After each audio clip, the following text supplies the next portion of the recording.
While you're doing that, you might as well read the whole chapter of Proverbs just to get context. And while you're reading the chapter, you might as well read the book. And while you're reading the book, you might as well read the whole thing. And then we had a night called Sacrifice. No, it wasn't called, we didn't have a title for this one, but it was probably one of my favorite. I say that about everyone, though. And we examined the difference between inviting Jesus into your heart and giving your life to Christ. We examined the story of Abraham and Isaac, and we actually looked at the term. There's a term used, I forget the Hebrew term. I had it when I preached it the first time. I think it's knob or nar, noob, I don't know, something like that. But it says, and it's translated into our Bible as lad. And when you examine the term, it actually means somebody from 13 to 30. Joseph was called a lad when he was in the house of Potiphar, and Isaac was called lad in this story. And you also examine it that Isaac had to carry the wood. So most guys actually date Isaac as being in between 13 and 30, but we put him at about 17 because that's about halfway, right? And then, okay, so you have to have that. Like, he's not a little boy. He's pretty much a teen. And then we also examined it from the point that Abraham was old, like old, like, 113 probably or whatever. He was an old dude. And we had to examine the story and take a look at it and be like, okay, would 116, just even a 100-year-old dude, would he really be able to restrain a 17-year-old kid against his will? Like, really? Like, if you can't outfight him, you can probably outrun him, right? Like, it's not. So it was about Isaac actually having to make a choice to get on the altar. And that's where we kind of left that night as to, it's not just about inviting Jesus into your heart, but it's about choosing to get on the altar and to be the sacrifice. Tied it into Romans with the we'll get there too, living sacrifice, which is, it's a good verse. It's a good chapter. It's a good book. You should read the whole chapter and then. Okay, and then we had, we finished up with a 2-part series. Whew, see, I'm telling you, it was getting better as we went. 2-part series. It was called How to Hug a Vampire, being friends with those who suck the life out of you. That was part number 1. I stole that title. I wish I was classy enough to come up with it, but I heard it on a podcast and I said, I totally got to rip this off because it was just awesome. That's basically most of my writing. Book reports. Being friends with people who suck the life out of you. And in the first one, we really examined, we kind of classified what a person like that is, and they're very difficult. We kind of really realized that a lot of these people are on Facebook, but you run into them in real life too, but generally on Facebook, because Facebook is brutal for dramatic people. But that's not Bible, that's just Eli. But being friends with people who suck the life out of you. But the big point of that too was the fact that in old school vampire movies, vampires can't see the reflections in a mirror.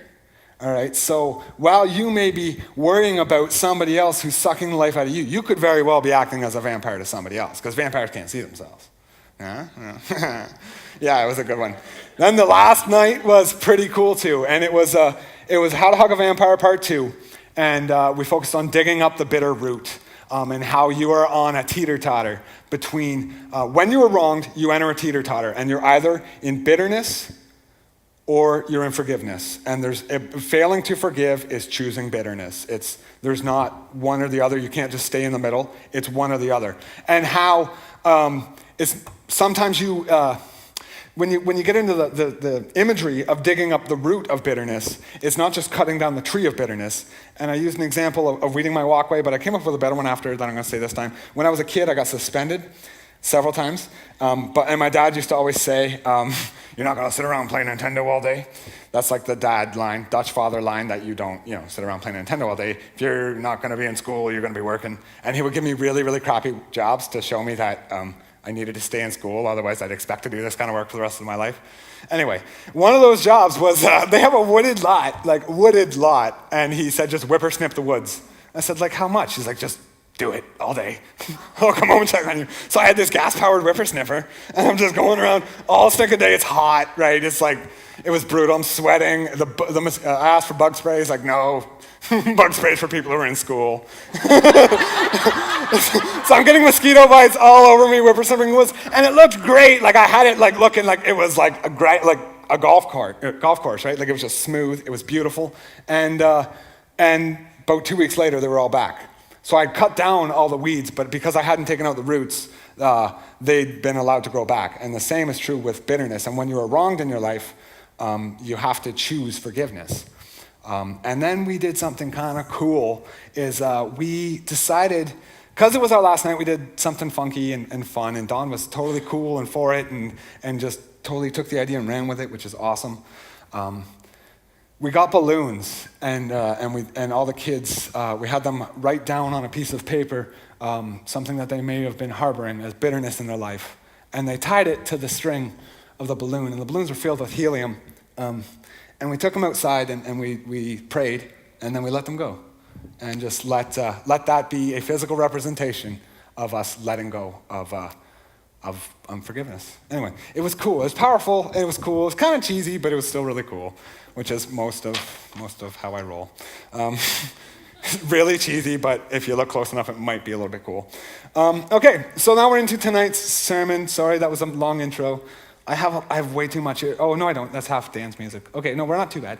But it is pretty long. They gave me like a month to prepare, so I wrote like 4. And then I'm like, oh, but so I tried to weed out the good parts of all of them. And I've noticed Peter, when he speaks, is like a sniper. You know, like he knows what he wants to say, and he stands up here. He doesn't literally have a gun, but in my mind, in my imagination, he totally does. And he just like straight up, boom, hits it home, truth, right to what he wanted to say. Everybody in the same room leaves with the same message. I am not there yet. I want to be, I strive to be. But my approach is a little bit more like a shotgun. I'll pack as much goodness as I can in there and fire. And hopefully something hits you. And if you can get it, it's good, right?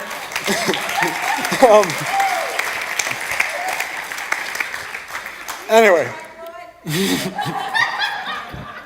I thought the fog machine was funny. I could have used the fog machine in that last sermon. It would have been fitting. Anyway, if you could surround me with the fog so I can't see. Okay, sorry. This sermon is entitled, I have slides, it's entitled Burn the Bristol Board. And I will clarify. When I was young, unfortunate.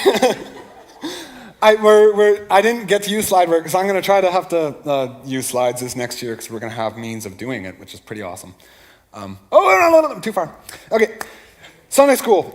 We had this Bristol board in my Sunday school, and it had all our names in a row and it had deeds that we would do. And it would say, Eli would be in the list, I would be several down, and there'd be, Susie and Jill, I don't want to say people who are here. Susie and Betsy and Bethel and Agnes and Shaniqua, whatever, right? Had all these names, and it had, read his Bible this week, brought a friend, had some money for offering, and you would get a gold star if you'd done this week. And the kid at the end of the month, it's a good, I'm not totally against it, but kid at the end of the month who had the most gold stars would get a prize, a candy bar, a chocolate bar, something cool. And it's doing the right thing. In my opinion, it's probably doing the right thing the wrong way. But if you clarify, then it's not that big a deal. The fact of the matter is, though, that all the gold stars and all the checklists can't actually get us to redemption. Here's the thesis. Holly, Holly, my wife's an English major, and she's way smarter than I am. I'm a tradesman. I don't really know much about much, even grammar. But she said I need a thesis. So the thesis is this: we will never outgrow our need for the basic gospel of Christ and the good news of redemption, of God actively seeking a plan for bringing us back to him. And how do we start on this road? We acknowledge our sin nature, but we often underestimate and downplay our sin or our need to be rescued or made whole by Christ. I think we have a misunderstanding commonly of sin. We seem to put it all down on an action that we have or that we do, and it's not. The action is actually the result of sin. The sin cultivates into an action. Sin is a heart condition. You see that in Jeremiah 17:9. The heart is deceitful and wicked above all else. What is this?